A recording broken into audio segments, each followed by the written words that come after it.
position would be eliminated. Psychologically, Miller says, polytheism is a matter of the radical experience of equally real, but mutually exclusive aspects of the self. Personal identity cannot seem to be fixed. Normalcy cannot be defined. In polytheism, this experiencing of the self in many facets, this is not pathological. One gets along quite well in reality. In fact, the very disparateness of the multifaceted self seems to have survival power. It seems to carry with it a certain advantage in the face of the times. This is interesting because Miller is using this word, polytheistic, to apply to the social, to the philosophical, and to the psychological realms of our lives, that underneath this lies a religious situation. He further points out that religious polytheism leaves room for a monotheism of sorts. Greece and India, Egypt and Mesopotamia, in fact, were in some ways consecutive monotheisms, or henotheisms. So with Joseph Smith. The gods are plural, but there is one for us, here and now. Other places, other worlds, sure, Joseph Smith fully expected that they would have their own gods. One might, and most likely did, worship one god, Vishnu, Wakantanka, Baal, but it required a polytheistic system to explain religious behavior, which is to say that the real practice of monotheistic religion may require a polytheistic theology to account for multiple experiences of faith. Oh, now this is astonishing. This is what I would suggest we have in Mormonism. While one God is worshipped, there is yet a polytheistic theology to account for multiple faith experiences. Individual revelation and free agency are the final appeal because Mormonism recognizes multiple faith experiences. She says, monotheistic thinking cannot handle pluralistic understanding, and we are left with incomprehensible explanations of the Trinity, which finally cause those trying to explain it to give up and say, well, it's all a mystery anyway. See, because of the Trinity and the Trinitarian understanding, she says, it is this steadfast refusal to admit to polytheism which contorts even the most lucid theologian's explanation of the Godhead. No such problem exists for Mormonism. If Orthodox Christianity is working with a symbol system which is inadequate to the task of disclosing experience, Mormonism is not.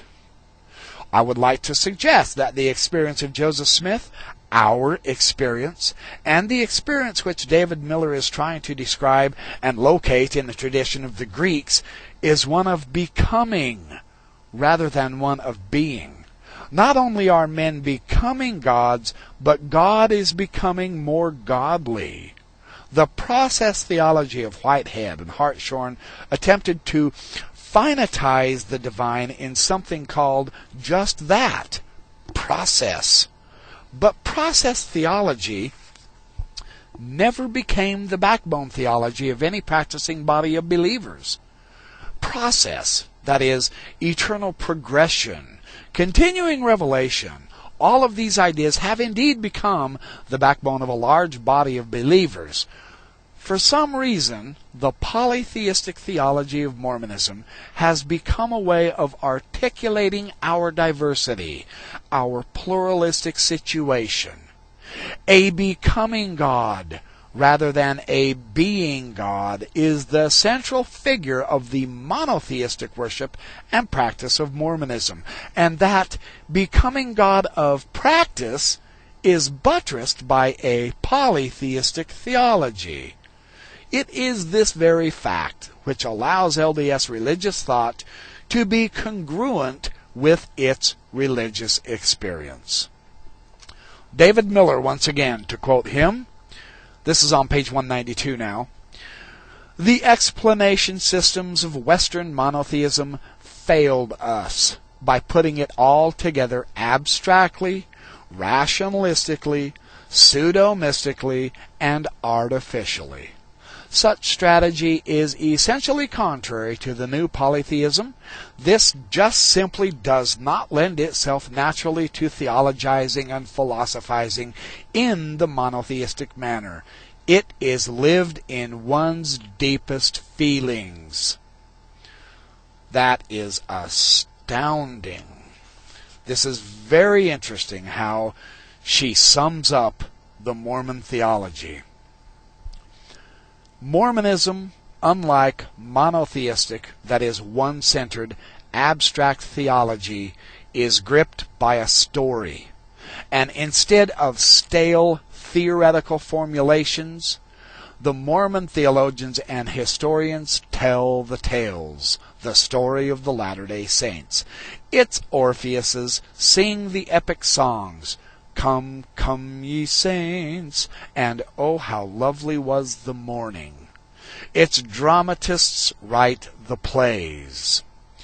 Wiggins and Millers both argue convincingly that polytheistic theology is best done by the people, not by the monotheistic, university-trained theologians. They insist that all the people tell their stories, hence the Mormons have testimony meeting. We gather to hear each other's stories. We gather to hear people tell of concrete experiences, like the first vision of the prophet Joseph. We gather to share our visions, and after the manner of Homer and Hesiod, Mormon historians tell the tales of the visions of the gods and of the becoming of the potential gods and goddesses. It's now time to refer to the subtitle of this paper, Revisioning Historical Experience. What one may make out of all of this is that to accept the first vision of Joseph Smith is to accept a way, not only of believing, but also of becoming, of envisioning, putting the vision in, of returning, a way of turning back toward the time when the gods were finite and inhabited time and space, a way of turning toward the time when history was the story of the divine moving through time and space. It is to turn toward a time when religion speaks to what is real and concrete, and to turn away from a time when it is dominated by the monotheistic thinking of logical positivism and of abstraction. It is a return to sacred history, and it is, most importantly, to experience the meaning of vision in the historical dimension of time and space. That's an astonishing study. It's a fabulous contrast, and it is the whole rhyme and reason why we Mormons are not Trinitarians. So thank you for joining me in this Backyard Professor podcast series. I certainly enjoy producing them.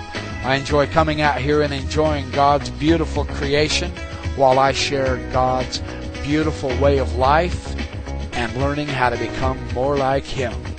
There's nothing more grand in the whole world and in our lives than processing ourselves into greater and greater good for the benefit of the whole. Thank you again. I'll catch you next time on the podcast. In the meantime, remember, have a great life.